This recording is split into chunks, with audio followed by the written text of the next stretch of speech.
you this morning of 3 speakers that will be talking to us about how we can improve occupational safety and health in the construction industry through integrated planning and construction. As you can imagine, construction companies often struggle to balance planning, budgeting, and forecasting, usually when unforeseen changes happen, right, in the planning of construction. And this ultimately impacts occupational health and safety and the workers that we all want to protect. So today we'll have an opportunity to learn a little bit more about how we can leverage integrated planning and contracting to protect construction worker health and safety. We're going to start off our panel this morning by hearing from Dr. Knut Ringen.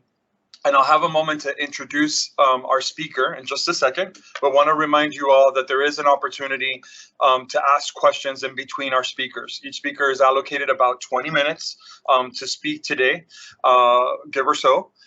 We ask that if you have any burning questions, you pop them in the chat, and towards the end of their presentation, I will go ahead and facilitate those questions to our speakers, or I will open it up to ask some questions directly one-on-one.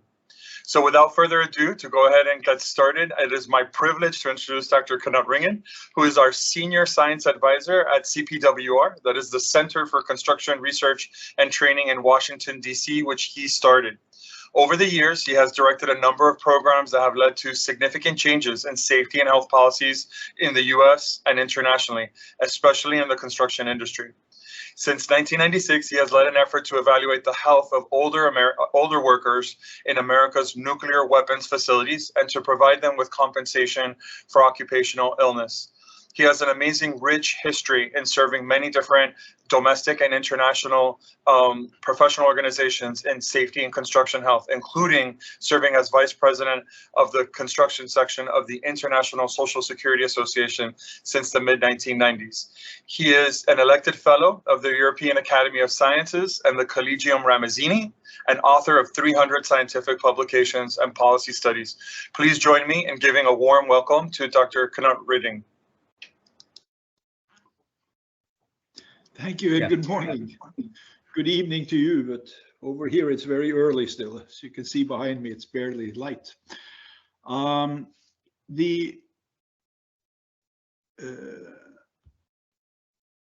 am going to bring up a presentation, which I think this will work.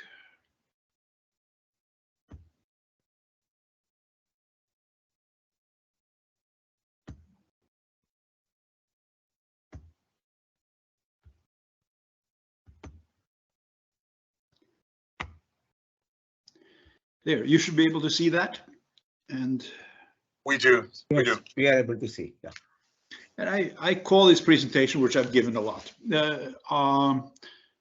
in good hands, and I'll explain at the end why I call that.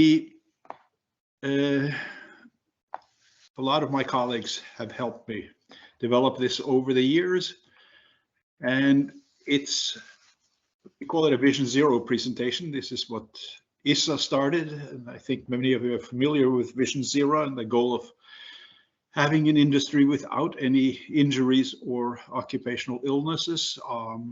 Many of the things that I'm going to present today aligns with what the Vision Zero movement is all about. So we haven't really done very well in construction safety recently. During the 2010 downturn, the economic recession, we lost in the US over 2 million workers in the construction industry and about a quarter of our employers. And when the industry recovered, the great gains we had made between 1990 and 2010 were reversed in many cases because a lot of new workers came into the industry and a lot of new employers. And they had a very poor preparation for working in this industry. As all of you know, I think, and this is true for just about every country in the world that I've looked at, that whatever percentage of employment construction accounts for it accounts for about 3 times that much in terms of injuries and maybe 4 times as much in terms of all occupational illnesses. So it's an outlier in terms of risk by every means. You can just see in the US the number of deaths spike by industry each year. The rate of fatal injuries also in the US is very high compared to many other countries. So we're not an outstanding country, but we're learning how to become better over time. And this is the, if we just look at falls, construction accounts for an overwhelming amount of fatalities from falls compared to other industries. And this really has not declined at all in the last 40 years, I don't think. This number remains very stable. The second thing I want to point out is that there's a huge difference in safety and health performance by type and size of employer. And CPWR contracts with a company called Dodge Data Analytics to do a survey of all of the employers in the US construction industry every 3 to 5 years, something like that, to see how trends are changing. And when we look at the construction industry in terms of things like just health promotion programs, you can see construction as a whole is very low in terms of what they offer. And if you look at this by size, it's when you look at the 90+% of all employers who are below 10 or 20 employees, you know, they provide very little benefits to their employees.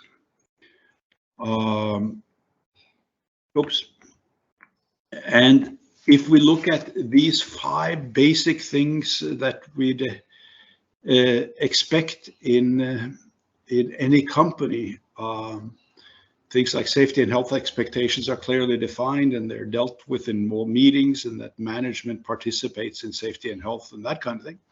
These very basic things, you can see a big difference between the large employers and the small employers in red, obviously. And if you look at the percentage of firms that have all of what we call 5 basic organizational safety and health practices that we've looked at in these surveys, among the smaller employers, which are, it's very, very low. It's surprising that it's only 80% or so among employers with over 500 employees. And if we look at just something like providing safe equipment and adequate protection for firm size, again, among the small employers, it's really low. So that's the first thing to focus on. It's really the smaller employers that are the biggest problems. So it's in a construction industry like ours here or in India, you can multiply it by about 4 or 5 or something like that. You know, we have maybe 10, 12 million workers. We have close to 1 million employers. We have at any given time maybe 800,000 significant construction work sites in operation. It's impossible to regulate the whole industry as adequately, and also because it's such a flexible, diverse, and mobile industry, it's very important to focus on strengthening the organization and its safety climate as a whole, so that it functions in a unified way in terms of safety. And for that, we have at CPWR developed something called the Job Site Safety Climate program, which is offered free to all employers. And that is to get them to move from being inattentive to safety ultimately to becoming exemplary in this regard. And there are ways that you can they can do this by using the tools available to them. We follow 8 leading indicators that we think all construction companies should follow in all construction sites. These are the ones demonstrate, I think you all know these quite well, demonstrate management commitment, align safety and integrity as a value, ensure accountability, really important on all levels, and improve supervisory leadership, empower and involve workers in the planning, preparation of work, and in stopping work when necessary, if it's considered to be unsafe. Improving communication, lots of training, and just encourage all kinds of involvement in the process. And oh yeah, number 8 in particular, and this is really, really important. We talk typically about employers and employees, but we also have the very important role of what we call the owner, which in many other countries are called the clients, the people who issue the tenders and request bids for construction and hire the construction contractor. And that owner frequently sets the tone for what can be done on a construction site. So the way that this works is that if you just take this number 2, align safety and integrity as a value, in an inattentive company, construction is dangerous and nobody thinks anything can be done about it. In a reactive system, it's costly and therefore just a necessary evil that you try to avoid. In a compliant company, safety is important because the regulators require it, and so you're going to do the minimum that the regulator requires. And as you know, all government regulations are really minimum regulations. They're not adequate in terms of providing safety. They're designed to avoid the most egregious impacts of poor safety. A proactive company has that safety is very important to workers and management, and an exemplary program is that it's a safety and it's placed before everything else. And here you can just see within each of these 8 things there, you can look at this later on, but there are all kinds of different metrics that you follow or values that you adopt.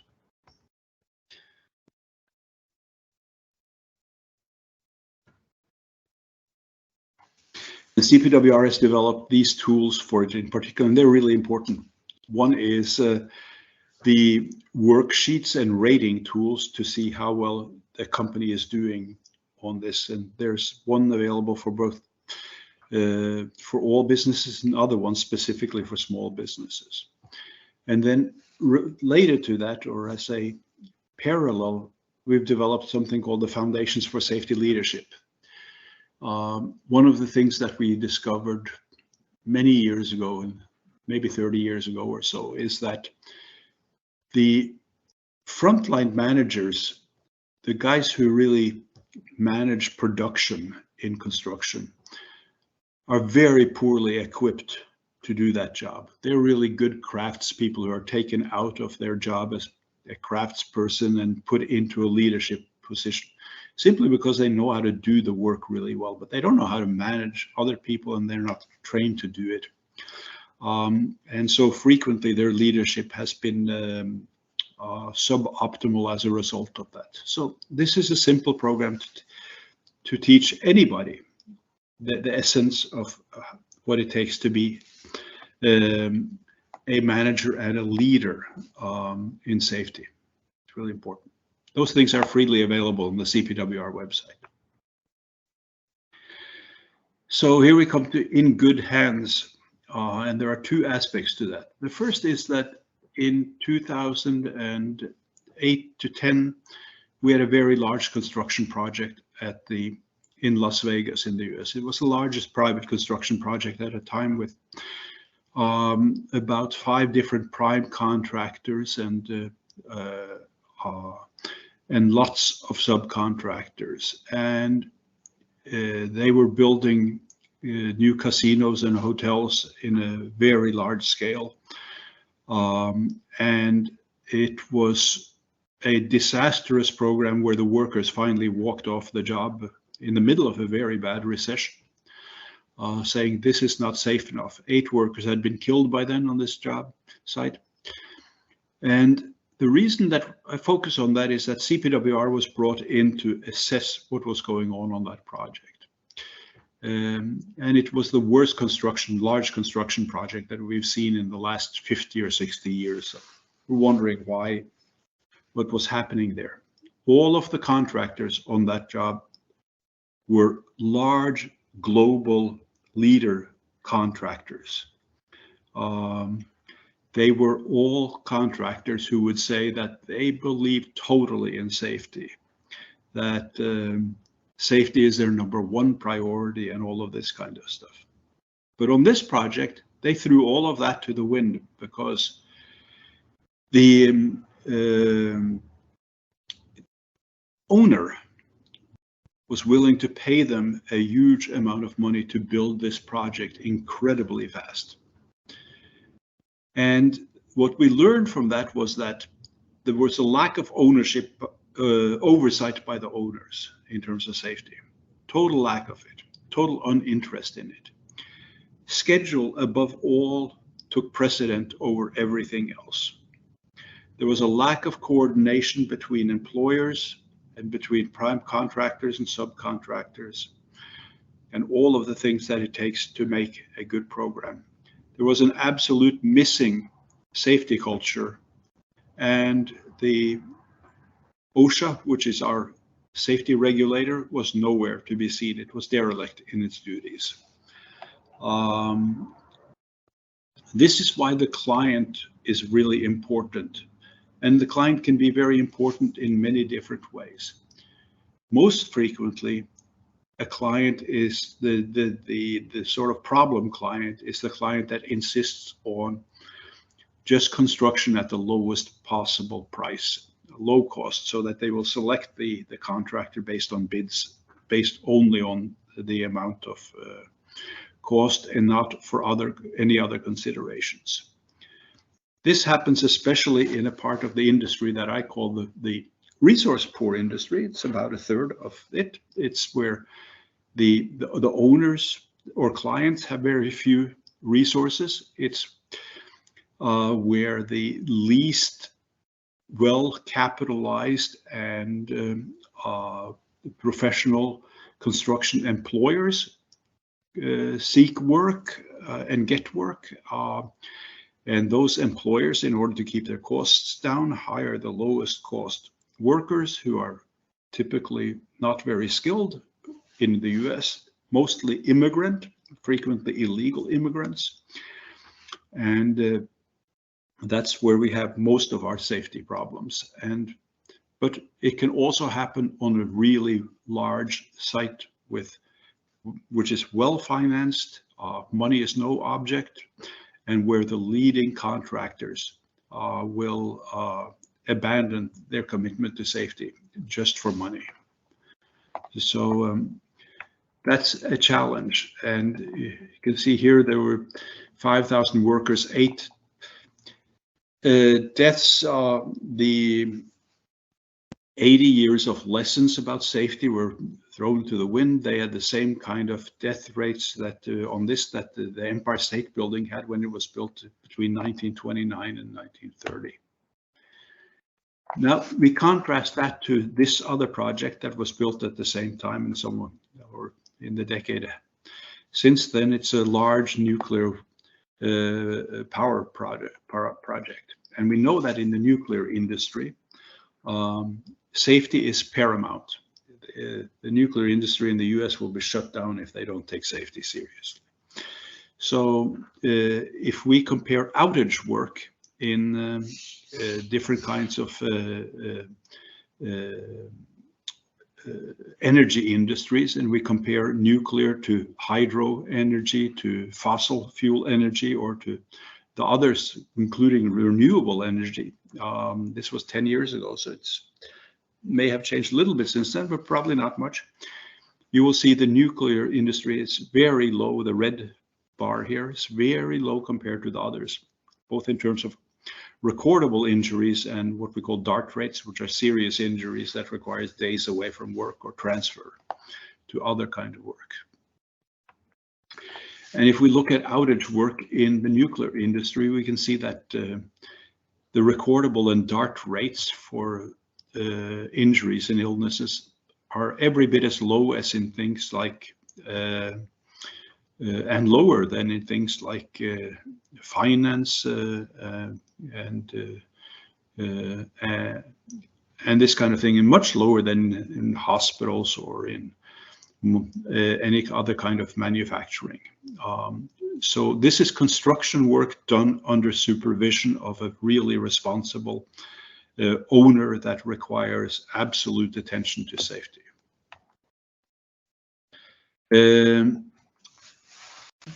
Again, going back a few years,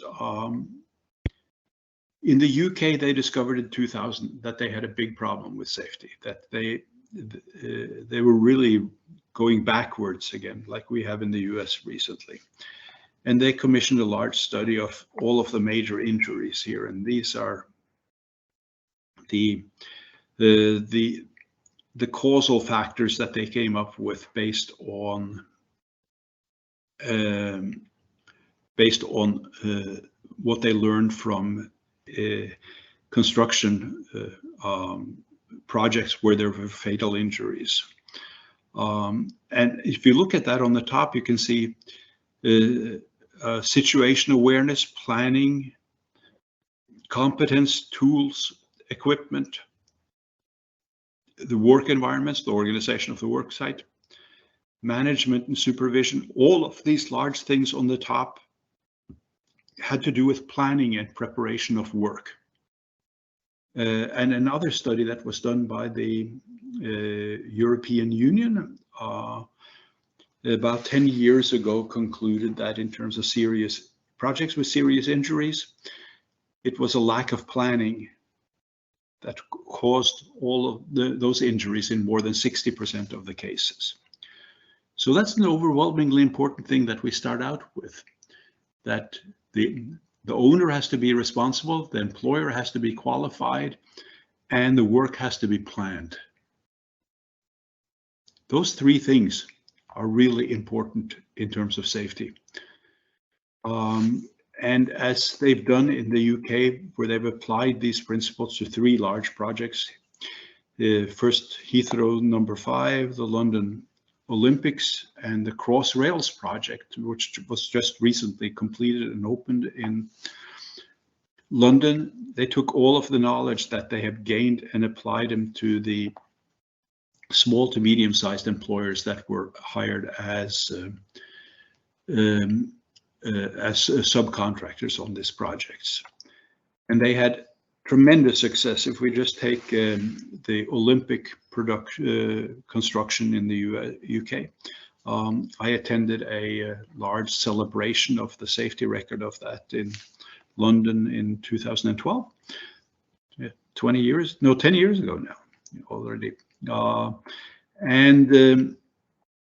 They had all of these kinds of objectives to stimulate safety, to provide the best possible safety. At the same time, to make sure there were a lot of small businesses involved. And there was also a special apprenticeship program to bring in young workers from minority and particularly minority and female backgrounds in this area of East London, which was depressed. It became the safest games ever. There were no fatalities. There were no severe injuries even on this project. It was a model for owner-controlled safety performance and a safety culture, where all of these three things that I said before were done very well. And this thing about in good hands I got from a woman apprentice who spoke at the celebration for this, and she said she was being apprenticed to become an electrician. And she said that she had joined the construction industry because she knew she could earn money there, but she wasn't sure about the culture in terms of treating women right on the job. But she was assured that that was going to be good. And she was paired with an older worker who was her mentor and her supervisor and supporter on the job.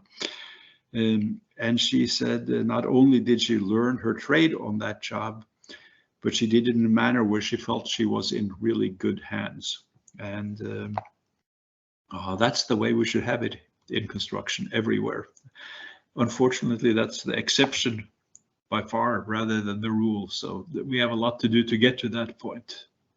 And that's what I was going to say as an introduction to our session today. And then as the other speakers go into more of the details about how to do this right, I'll be happy to answer any of your questions. But if there are none, we can just go on with the next speakers, I think.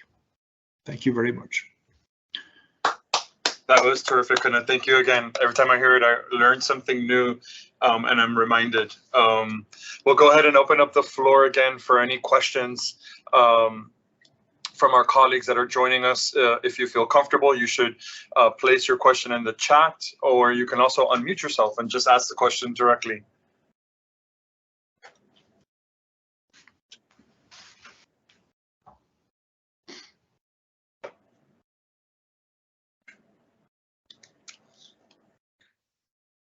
Maybe if I may ask a question.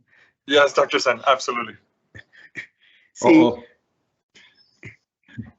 sir, actually, in our type of, as you have rightly mentioned, that the L1, we call it L1, that means the lowest one, and that mostly happen with government contracts, because government contracts are necessarily go to the lowest bidder, and then but there is a difference when it is a private, the private owner. There is a big trend of evaluating the technical competence, including health, safety and environment and quality in the recent past. So that is a good news from this part of the world, that yes, government contracts are mostly driven by this the L1, where you have to compete with the lowest, the player who has the minimum provision for safety.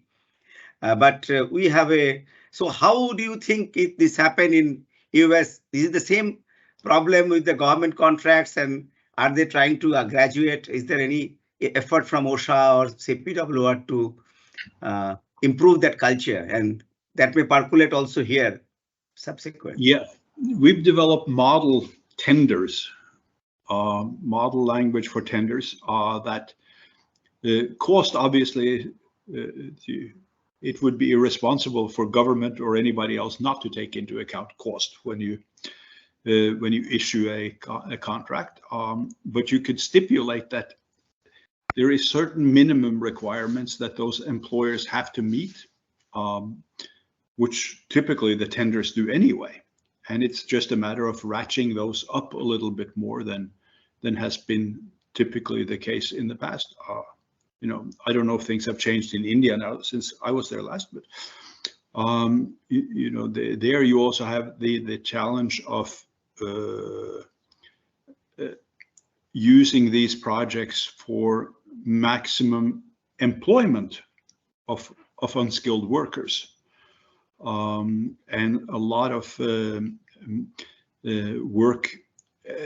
And in fact, I remember an executive from a large construction company in India who once said that the big problem here is that the owners will not allow us to use enough technology because which would make the work much safer, but would also make the need for a lot of the unskilled workers less, or have less room for unskilled workers. So that's one of the, in government there's always competing priorities.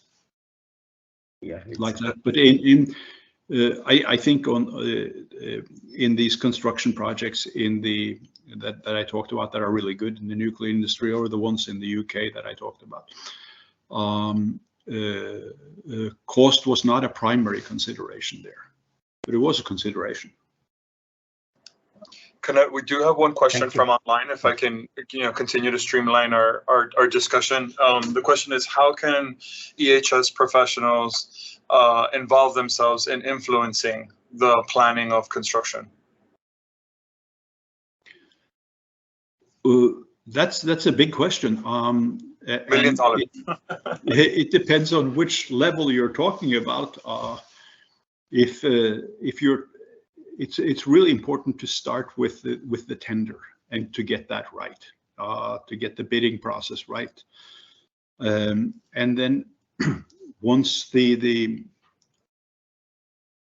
on the construction site, of course, the challenge there is that the safety and health professional is usually in a supporting role and is not in a production role. And the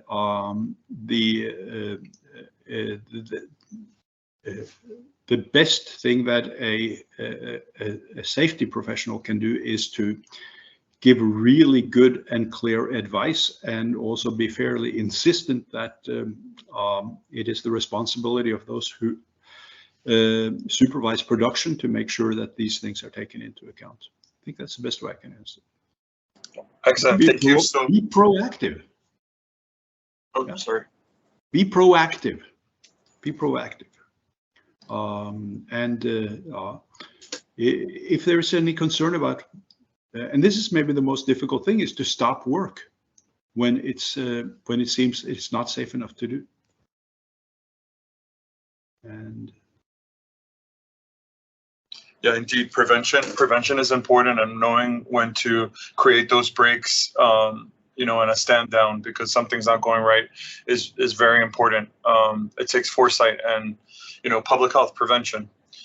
Okay, so I know there's a couple of additional questions in the chat. I'm going to hold them off to the end so we have sufficient opportunity for all of our presenters to speak today. So thank you, Dr. Ringing, again for a really thought-provoking thought about planning and prevention. I'm going to pivot now over to our next speaker, Dr. Samath Gangopadhyay, who is a professor and former head of the Department of Physiology in charge of the Occupational Ergonomics Laboratory and coordinator for Sports Science Department at the University of Calcutta. He began his career as an ergonomist and work physiologist in a renowned steel plant under the Steel Authority of India, Limited in Bhilai, India. After working for more than 5 years, he joined the University of Calcutta in 1997 as a lecturer in ergonomics in the Department of Physiology. Presently, he's working as a professor in the same department of the university. Till this day, he's been actively involved in extensive research activities, which is evident from the research publications of more than 250 peer-reviewed works, both at national and international levels, with high impact factors. Currently, he's acting as a consulting editor for the International Journal of Occupational Safety and Health, the associate editor of the BMC Musculoskeletal Disorders, and also serves different national and international journals as a member of the editorial board. Please join me in welcoming Dr. Gangopadhyay. Thank you for your nice introduction. So we are, I'm just sharing my screen. So may I ask Note, please, whether it will be possible for you to, stop sharing the screen, then I can share the screen.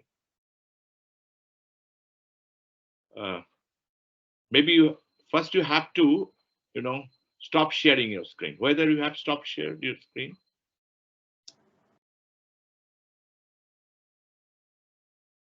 It should be right next to the leave button, the red leave button, so we can just stop sharing. You can find something is written, that just below your slide, stop sharing or something, in the very small font. It is very difficult to find.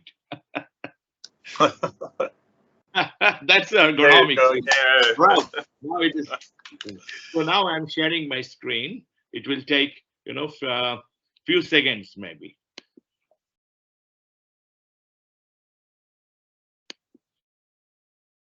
Okay, now I'm sharing. Perfect. Yes, so my screen is visible. I'm just make it into full screen. I think it is visible, no?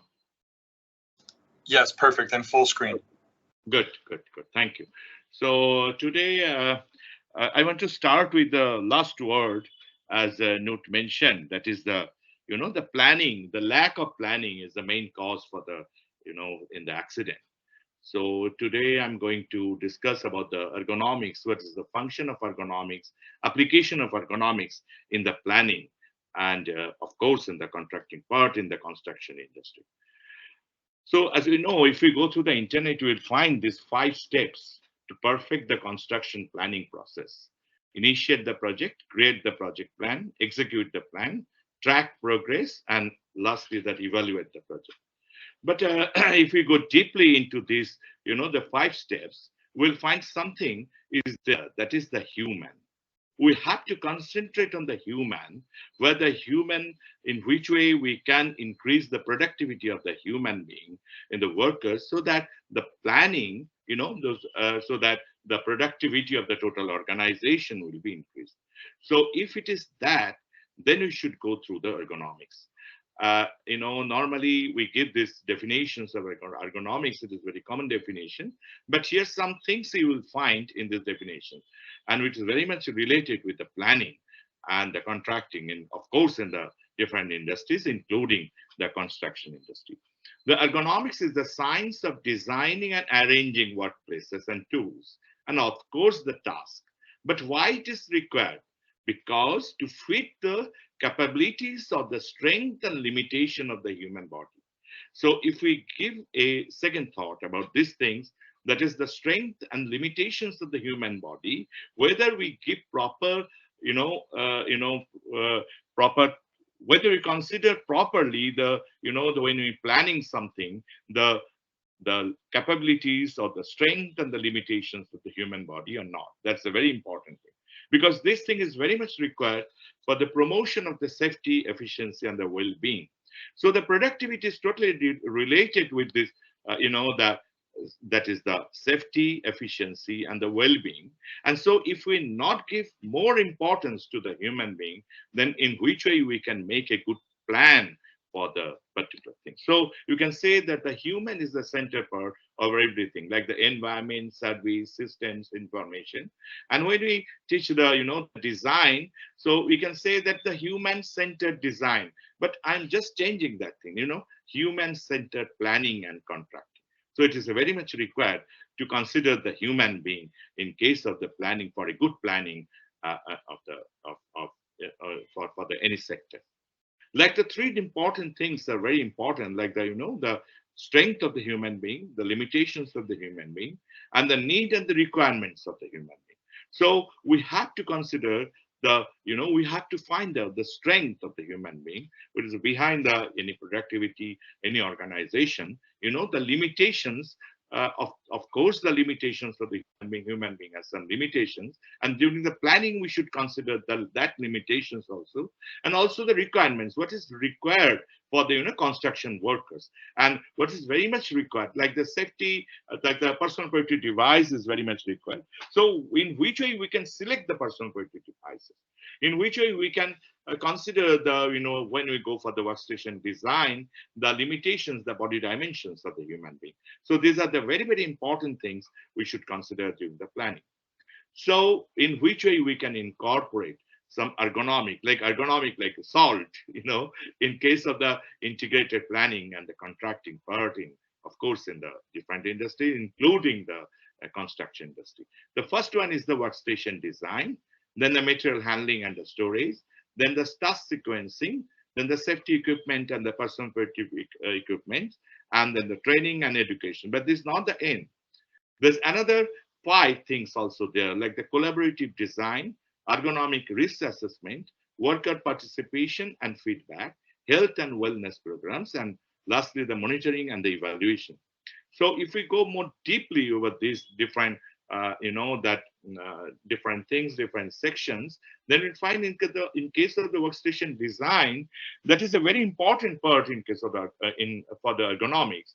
And if we apply defined ergonomic principles for the designing of the workstations and of course the equipment, then we can decrease the number of the accidents. That means that if we add these things in our planning, then ultimately the accidents all will be decreased. And if we decrease the accidents, then of course the productivity of the in construction part sector will be increased.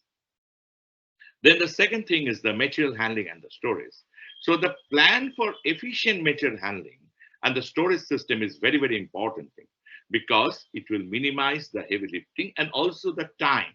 That means that in a very minimum time, if you store the materials in the proper way, if we use the mechanical, material handling in place of the manual material handling, then you can save the time. At the same time, that you can increase the productivity. And then that the task sequencing. This is a very important thing in case of the, in ergonomics. And also, if we think twice and thrice about these things, and if we incorporate it in the planning, then of course it will increase the, productivity of the total organization. Like optimize the sequencing of the construction tasks to minimize repetitive movements. And of course, that repetitive movements develop some kind of musculoskeletal disorders. And when the musculoskeletal disorders will be developed, then ultimately there will be, or the accidents, then ultimately that the lost time will be there and absenteeism will be there, and ultimately the total productivity will be decreased. So by proper way of task sequencing, we can decrease the long periods of sustained effort. And that is the very, very interesting part in case of the application of ergonomics in planning. Then the safety equipment and the personal protective equipment.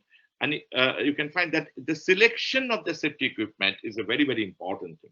If we properly select the safety equipment and the personal protective equipment, then ultimately the work efficiency will be increased, and ultimately the accident, causations of the accident will be prevented, and ultimately when the number of accidents will be decreased, then the productivity of course will be increased.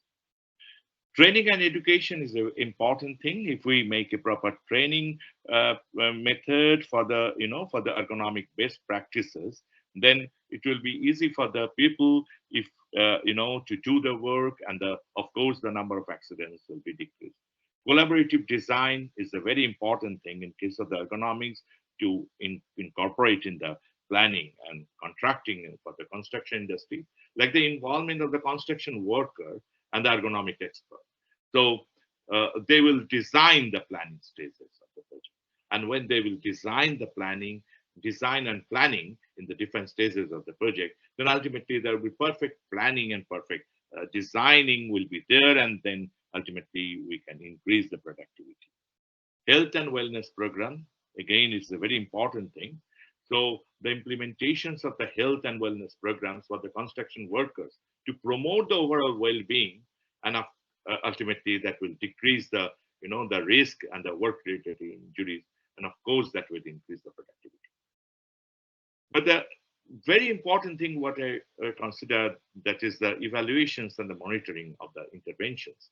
That is, evaluations and monitoring of the interventions is an important part, because if we not evaluate, if we do not find the efficacy of the interventions, then ultimately that interventions have no effect. So if we incorporate these things, that the interventions part in our planning, then of course we should think about how to evaluate the interventions, so that in future the accident, that is we can prevent the accident, we can increase the efficiency of the workers.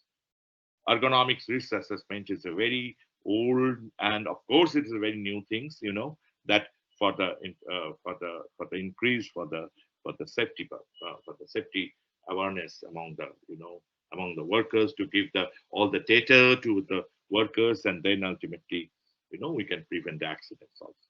Worker participation and the feedback, that is under the the participatory ergonomics domain, and that communications and the feedback from the workers regarding different ergonomics issues is very important thing. And we should include these things in the planning part. And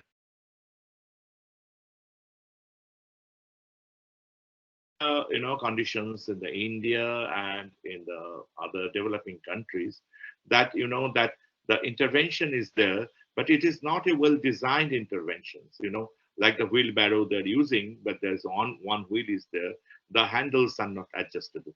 So these things we are now considering these things very much. So that in the planning stage also, if we include these things, then we should include in such way that that if we decrease the manual meter handling again, that will become a very difficult job for India and other developing countries also. But minimum amount of the mechanical devices if we add, and if we design the mechanical devices, then of course that will increase the productivity of the human being. So if we apply the economics, then we'll satisfy the workers and ultimately the productivity will be increased. So if our main concern is the productivity, then application of ergonomics is very much required. So we may apply this 1, 2, 3 per 3 domain of the ergonomics in case of the planning, like the physical domain of the ergonomics for the, to incorporate the anthropometry and other thing about dimensions, the cognitive, that is the, the information processing in case of the planning, and the environmental, of course, it's a very important thing. If we do not consider properly the environmental aspects or environmental domain, then it will be difficult for the, for the people or for the workers to work for a longer period. Like in our country, there's the different problems of the heat stress and also the heat cramp and, heat stroke is there. And ultimately, by this way, there's the productivity, the efficiency is decreased. And in which way we can do these things? That the proper way of designing the work method, the proper way of designing the, that workstations, and also the by the proper work methods, by the proper workstation, we can increase the the efficiency of the human being. So the system design, as we normally say in the ergonomics, it is a very vital thing in ergonomics. There's the communications and understanding and interactions between the different factors. So if we think about the 3 different factors are there in this system, the machine is the tools. If we not design the tools properly, if we not design the the machines properly, then ultimately there will be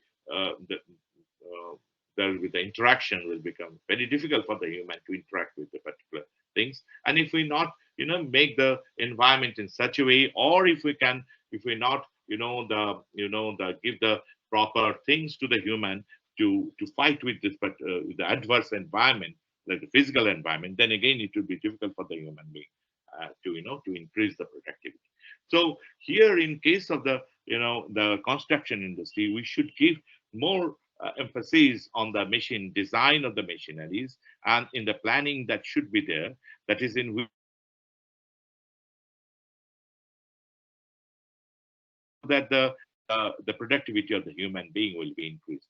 And also we should give more we should consider about the environment, and then in which way we can design the total job or the total work. The designing the work, designing a job is a very important thing. So that their their productivity will be increased. So that decision making is a very important thing for any action. So if there's some adverse conditions will be there, then it will be difficult for the human being to decide. And when it is difficult for the human being to decide, that will result the accident. That means the failure of the system. So decision making is a very, very important thing. So that all the things should be in a proper way. That is, the design of the machine should be in proper way, and we should consider the environment. So the person can decide in the perfectly, and ultimately there will be no accident. So this interactive system is very, very important in case of the planning and contracting, especially in the construction sectors. And also that will make a stress-free conditions, and ultimately the workers will get comfort, and that comfort actually means the economics. So if we want to design properly, then there will be no disorders. We can say that the poor design means poor understanding, and that poor understanding means the disorder. So in case of if we want to make a safe conditions, the better design is a very, very important thing. And that means the better understanding and the comfort will be there among the users or among the people. So better design of the planning, you can say that the better understanding will be there about this planning, and then the comfort will, that the user will feel comfort. That means the construction worker will feel comfort, number of accidents will be decreased. Like as I already told you about the limitations is a very, very important factor. So when we think about the workstation design, then we have to think about the limitations, because you know that in the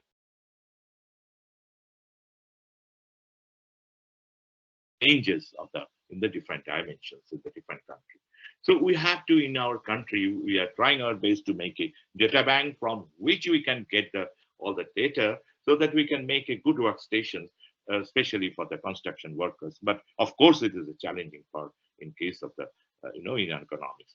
So design is a very important thing, as I already told you, that the design means the designing of the planning. And in case of the planning, the inclusion of economics is also a very challenging part over here in our country. But again, the space, the good space for the, for the goods communication, for the good work is a very, very important thing in case of the construction industry. So when we include the design, and of course, the ergonomics in the design, then the performance will be increased.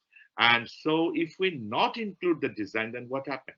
Then what happened? That is we can find from the, the Bernardino Ramagini, that is the what Bernardino Ramagini identified that the large number of musculoskeletal disorders, among the workers who have, and he give this all the informations in the diseases of workers, that for when the person's in awkward postures, have to work for a longer period and repetitive movements, then there's some possibility of the development of the musculoskeletal disorder. That means the bad workstations, and of course the bad workstation is not considering the workstations in the planning. So if we not consider the workstation, design of the workstation, design of the method, then ultimately all the awkward things will be there, and ultimately the disorders like the musculoskeletal disorders, like the injuries, that the bone injuries, muscle injuries, and of course there's other types of injuries will be there. So there will be the large number of accidents will be there. So this thing can be solved by the interventions, and as I already told you, that the intervention, selection of the intervention is a very, very important thing. So in the planning, there should be some scope for the interventions, and in the interventions like workstation design, if we incorporate the anti-fatigue mats, then that may reduce the physical strength during the work, during the tasks, in different tasks. And in case of the material handling and storage, if we use some mechanical aids like the cranes, weighs, conveyors, and then also that will decrease the manual material handling. But in case of the India, when we think about the very little development of the mechanical devices, because the manpower is more over here. So if we just ignore that manpower, then ultimately there will be problem in case of the different construction industry. So we are giving more importance to the for the manpower, in which way we can design the job, design the work. That means the work schedule is a very, very important thing, and find out the physical strain over the workers, in which way we can design the interventions. And if we have to give the interventions, so that is the mechanical devices to the workers, then that should be very low cost so that they can use these things during work.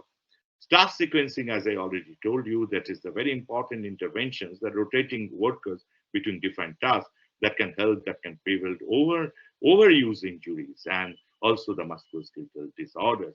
So in this way, by sequencing the task, and if it is incorporated in the planning, then ultimately the productivity will be increased, and the safety also in the particular organization, the total safety will be increased. Selection of the safety equipment and personal protective devices, as I already told you, is a very important thing. And so we have to select the safety equipment and the PPE that should be comfortable and that will not prevent them for the normal movement of the body.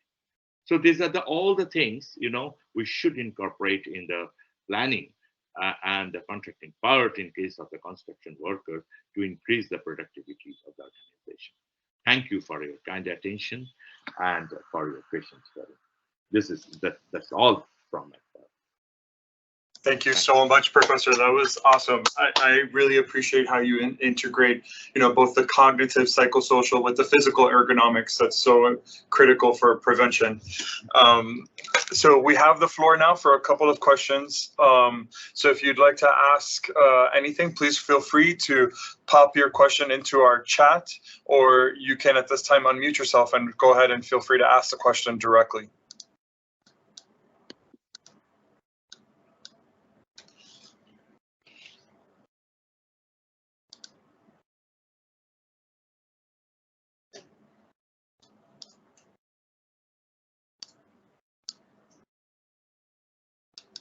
So, Professor, I'm going to start off with a question first, if that's okay. And I was curious about, particularly with the cognitive role in ergonomics, how do you do, some of the pre-planning in the early infancy stages of construction design? Yes, actually, the planning is a very important thing, So the understanding of the planning is also a very important thing. So if we make the planning in such a way, it will be very easy for any person can understand the planning and they can go through it. That will be the great thing for for the safety and for the productivity of the organization. So it is a very, very interesting part, in case of the ergonomics and also in the planning. So in which way we can incorporate the cognitive ergonomics, that the understanding or that understanding of the planning, and also, understanding of the communication part in case of the planning. So communication is a very, very important thing, and communication is highly related with the ergonomics, cognitive ergonomics domain. So it is a very important part in case of the planning part and also the contracting part in case of the construction industry. So I know that there are so many works we are doing in our laboratory also, especially on the cognitive part, to designing the the work method, workstation, and also of course there's some planning part. So this thing is very interesting, and because we do not have much time to share that thing, but we are also not only my laboratory, but in the other laboratory also, they're doing this cognitive things in which way that the understanding will be increased, the interaction will be increased. I think that's that's the answer from my part. Yeah, no, very well taken and very insightful. We do have a question in the chat that I wanted to ask you. It says, could you share some examples of the anti-fatigue mats that was mentioned? That the fatigue of the workers, that the mental fatigue and the physical fatigue, there are the two types of fatigues are there. So and that is a very important thing, that is the identification of the fatigue. But that during the work state, when if the planning is not correct, then ultimately there's some huge possibility of the mental fatigue of the people, especially in the construction workers, among the construction workers in India. And the physical fatigue also, that the designing or the workstation is not designed properly, the method is not designed properly. They have to work constantly because the heart rate will be increased if the workload also will be increased. So they have to carry so many things over their head, and they have to do so many things in the height. So there are so many problems out there, the physical problems are there. And that can be depicted by the heart rate, respiratory rate, increased heart rate, increased respiratory rate.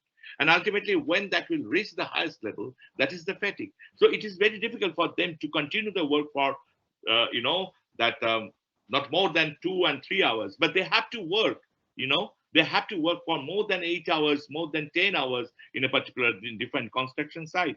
But we are trying to, that the 2 hours divisions, the rotation of the shift, the rotation of the work is a very, very important thing. And that can decrease the physical fatigue. And mental fatigue, again, there's some understanding and the communication difficulties. There's so many stages. There will be communication, understanding difficulties will be there, and that create the mental fatigue. And it is very difficult for them to continue the work. So it is very difficult in case of the India, we found that the continuous there now, it is very difficult for them to work. And also the rate of absenteeism is very high because the mental fatigue. So these are the conditions, they are very much facing, so we have so many equipment by which we can identify the physical fatigue, also the mental fatigue. And if you just translate the mental fatigue into visual fatigue, then we have that instrument, we can identify the mental fatigue also. So these are all the things, we are using in our laboratory and also in the field to find out the conditions, the physical and the mental conditions of the construction. That's really exciting that we have those tools to be able to measure both and look at its impact. So that's awesome. One last question, if that's okay. Is there any governing body to control the machine design in the global context as well as in the Indian context, specifically pertaining to ergonomics? So is there any governing body that we can use to? Yes, I think that's about the standard. Machine design is very much related with the standard. So there is a Bureau of Indian Standard, and also they follow the standard of the international standard also in the designing of the machines. But of course, there's what I mentioned in my lecture, that we do not have the proper anthropometric data bank. We do not have the data bank actually. So Indian data bank is there, some lacking of the Indian data bank is there, anthropometric data bank is there. So this is very much related with the designing of the machines, particularly if you just consider the human being who are using the particular machine. So the body dimension is a very, very important thing. So if we do not have the perfect body dimensions data bank, then in which way we can use it? But of course, there's some standard. We are using the standard during the the making of the different machineries and other things. But of course, there is a lacking of the the anthropometric data bank. But we are trying with the National Institute of Design, and there's a national institutes also, like National Institute of Design, National Institute of Fashion Technology. There we are, and also University of Calcutta and the different IITs also there. We are as a collaborative way, we are trying to make that the data bank for the Indian data bank. We used to say that the size India. That's a very big project. So we are trying to make this thing for the for the better machine design, for the better product design, equipment design, like that. Thank you for the nice questions. I should appreciate these things. Yeah, I appreciate it. And I know we have some other items popping in, so we'll loop to them at the end if we have some more time to talk with the entire panel. Please join me in thanking again Dr. Gangopadhyay for a wonderful, stimulating talk on ergonomics. So now, certainly, but not least, I'm very excited to pivot over to my colleague, Dr. Krishna Sen, who's an engineer with 35 years in the construction industry in major corporate roles. He is associated with a large number of prestigious projects both in India and around the world. Apart from his senior level assignments in occupational safety and health function with a major EPC company in India and abroad, he currently volunteers as the chair and leads us through the Scientific Committee on Occupational Health in the Construction Industry at ICOH, and serves as president of the American Society of Safety Professionals India chapter and chair of the Occupational Health and Safety Expert Committee of the Indian Chamber of Commerce. Before he began his leadership position, he's been contributing in both nurturing and grooming many occupational healthy and safe professionals. Over the years with Dr. Sen, I've personally watched him mentor many young occupational health and safety professionals. So I'm thankful for what he's done to also continue our profession grow with needed health and safety professionals. So I turn it over to Dr. Krishna Sen. Thank you very much for Alberto for the introduction, and of course, great to be together in different part of the world, and very nice to get this opportunity to be with Dr. Ringen and of course Professor Somnath Aliu. So I can see a large number of colleagues on various parts of India as well as abroad from ASSP as well have joined. So this is a great opportunity. So I'll be sharing my screen now with your permission, and then I think I will take it for. Is my screen visible? Are you able to see my screen? Is it? Yes. Sir, yes. Yes. Yes. Sorry, trying to unmute. Yes. Full screen. Thank you. Yeah. Full screen. Yeah. Okay. So thank you very much for those who have joined from different parts of the world. As you know, this webinar is primarily on planning and contracting, and we have listened to Dr. Note Ringen and Professor Somnath, and I am basically from the 3D part of the project, as you know, dirty, dangerous, and demanding. So I will take you through my personal experience in this profession for nearly 35 years. And here it is. Like, when we talk about construction project is basically have, multiple it has multiple demands, and multiple demands in multiple people. There are multiple organizations, and it is very important to bring together, to have a collaborative and have the final, the project delivered. So it is very important to have planning, right planning in place.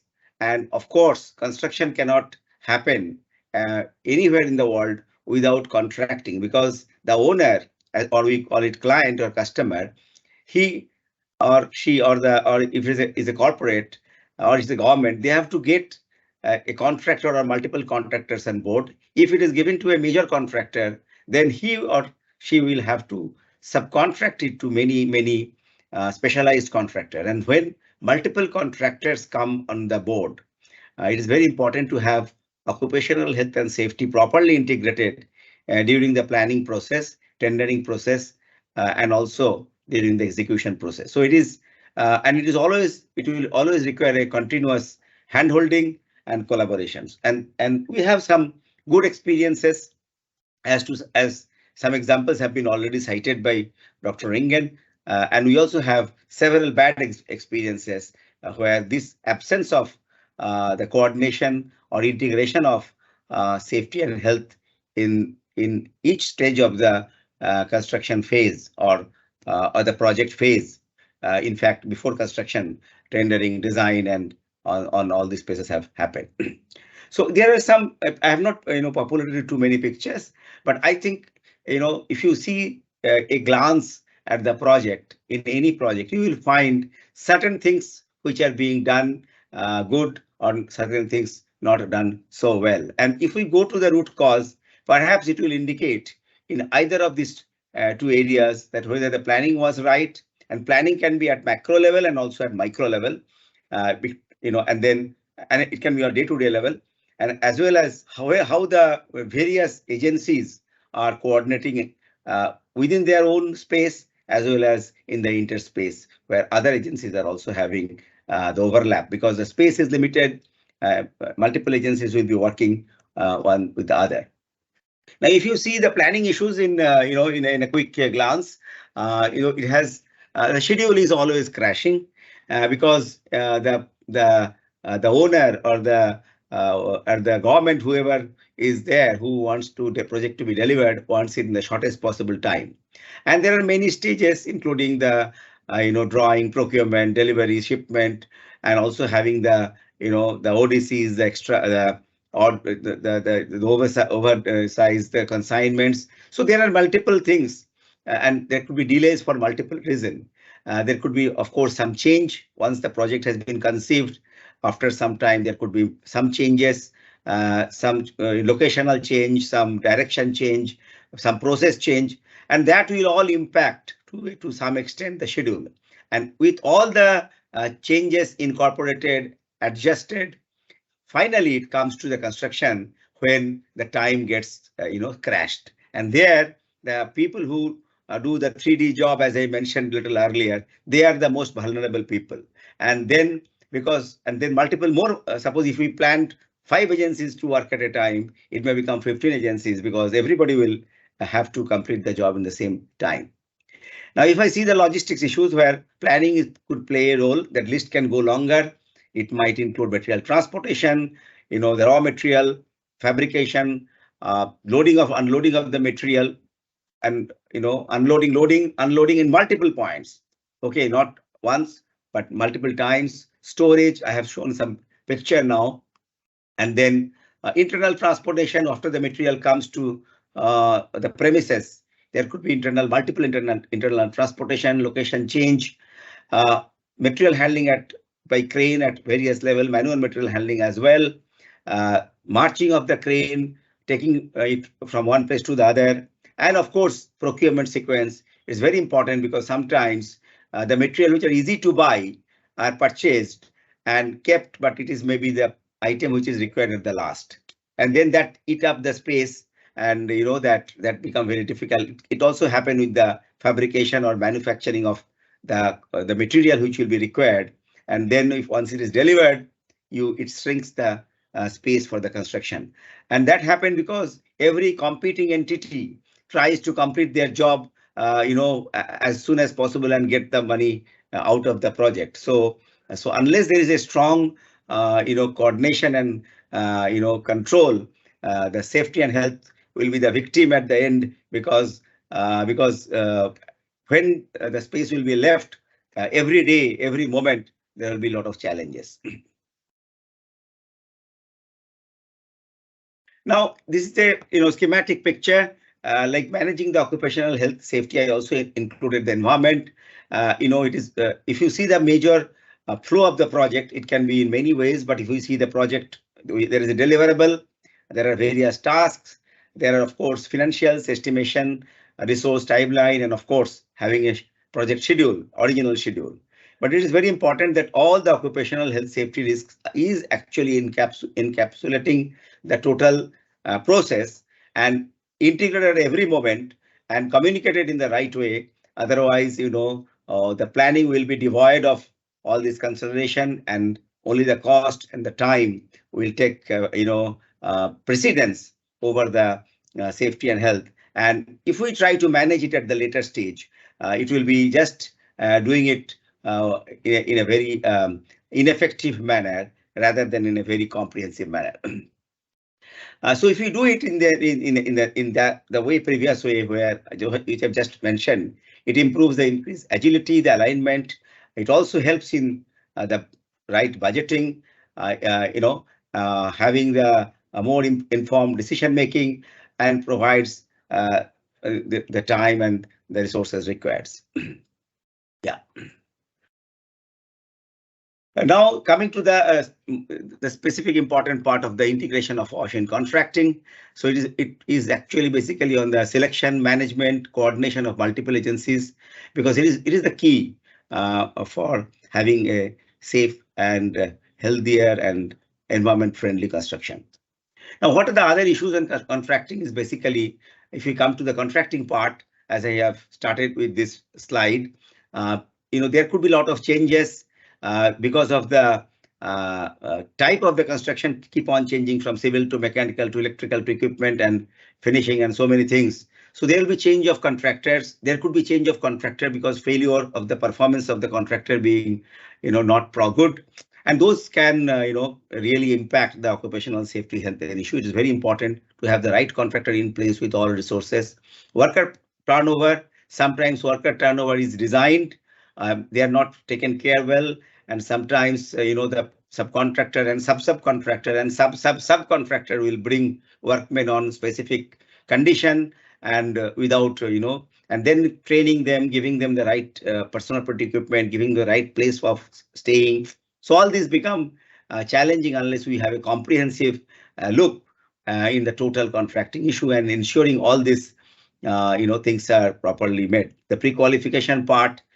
Learning from this past experience, it is important to include those requirements, have the right hiring philosophy for the contractor as well as for the people they bring.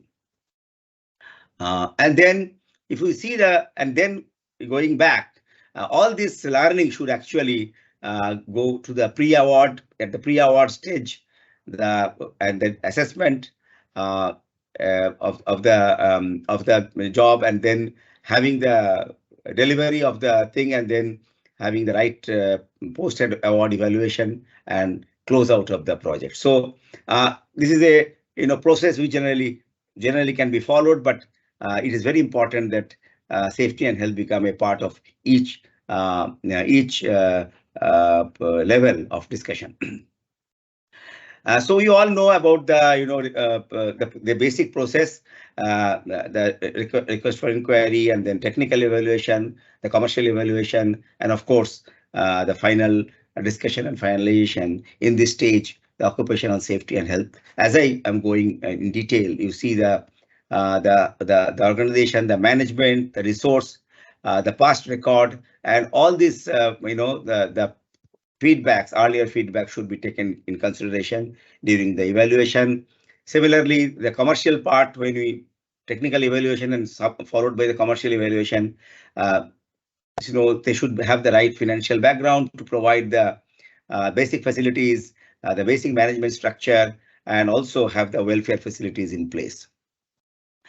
And then, all this, when the contract is awarded, the detailed scope of, overlapping responsibility, having the matrix, the right matrix, wherever there is overlap, who is going to do what, the right organogram, also having a right, consequence management in place, because in case somebody is not doing the things the right way, and then a proper contractual and legal framework, and of course, the right kickoff at the right point of time, so that all the requirements are in place and everybody is in the same frame of understanding.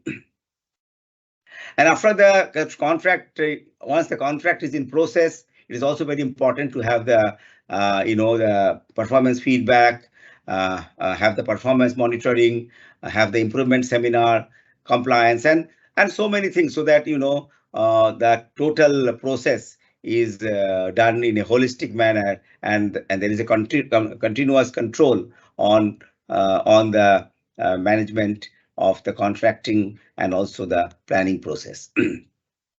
And during the closeout, it is important to have the right safety and quality rating, because that will be very helpful for the next project and next projects. Important milestone on safety and health, and also the awards and accolades which has been received, and to tell people that yes, this can be done in a particular manner.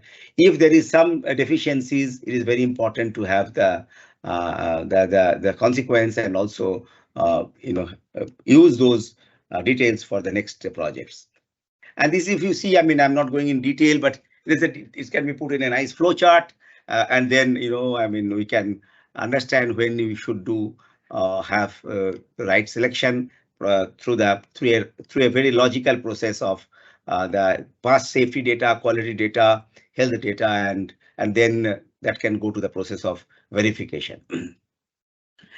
So if we see the database, that can be like productivity, safety performance, quality performance, financial performance, and all the other inputs should basically be considered, and then there can be digital applications and detailed follow up through those apps with a regular reward, reprimand, and things like that. So in summary, I would like to again come to the larger picture. If we have to make our projects safer and healthier, it is very important that we integrate occupational safety and health in planning and contracting. These two important element of construction business.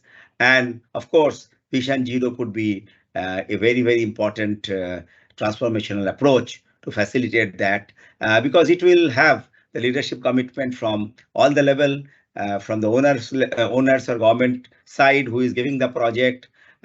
Also, the leadership commitment from the contractors and subcontractors and subcontractors, as well as their workers. So leadership commitment at every level, and also supervisory level.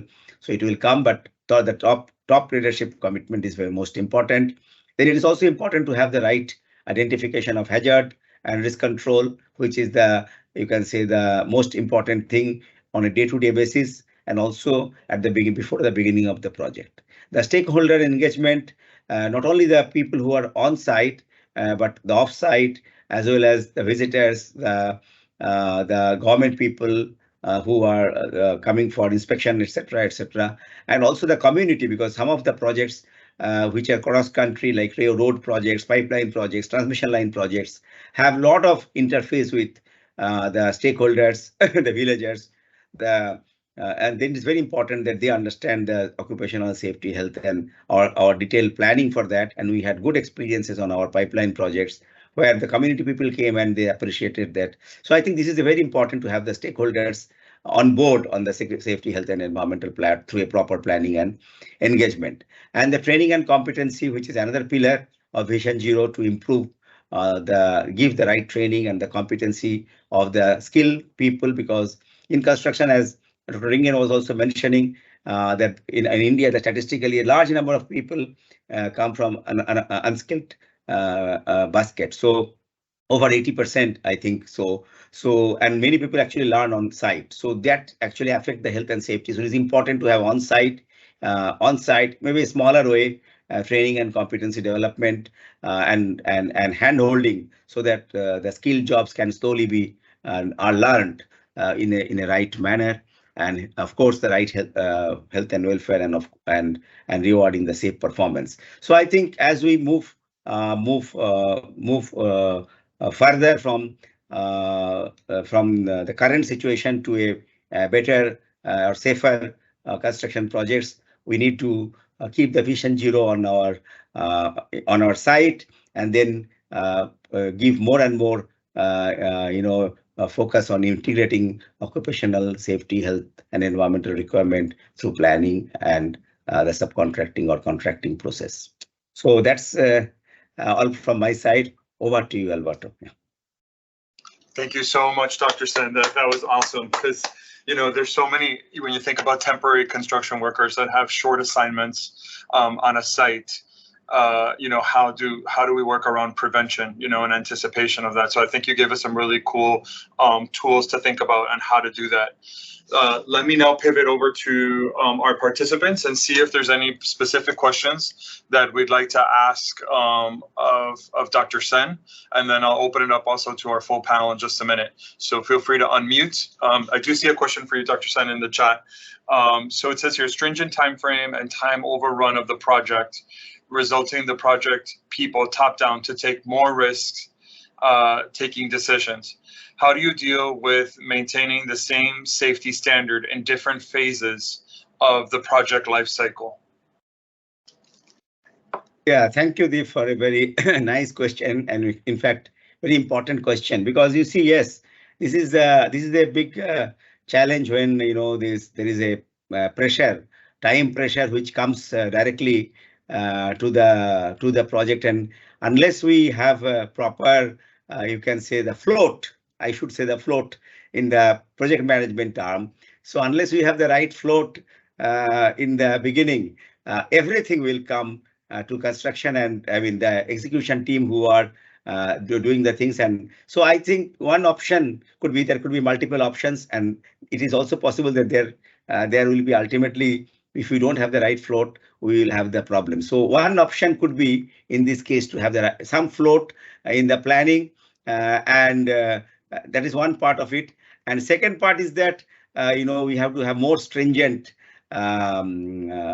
standard, or you can say the methods, the SOP, you can say depending on the change in the sequence or the process we are going to do, we have to have perhaps revisit the planning and have additional controls in place in terms of the equipment, in terms of the surveillance, in terms of the digital tool, in terms of the AI.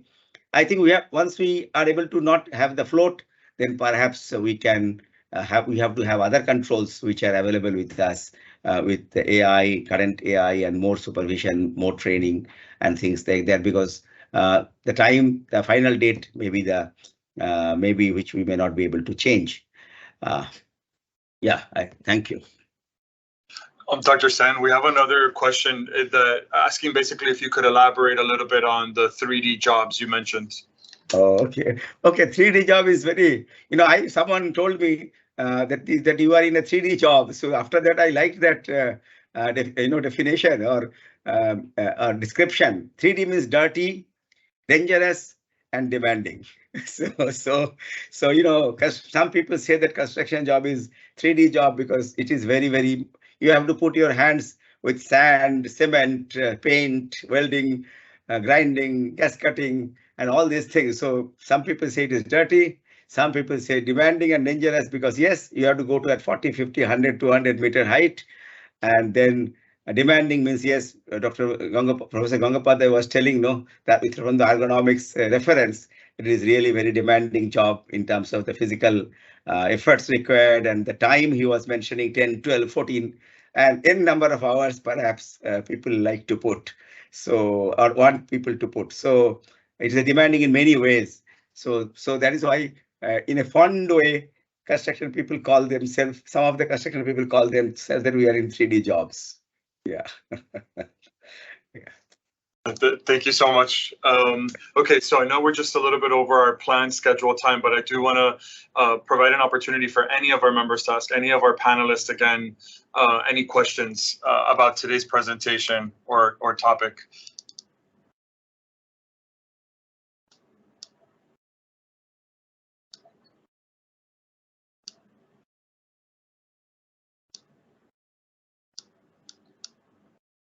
Okay, so not seeing any questions online or hearing any from, on the room. I just want to thank again our three presenters so much for spending time either very early this morning or late into your evening to talk to us about the importance of integrated planning and contracting. So on behalf of our ICOH Construction Industry Scientific Committee, as well as the Indian chapter of the American Society for Safety Professionals, thank you for being with us today and learning a little bit about how we can keep our construction workers safe and healthy in their place of work.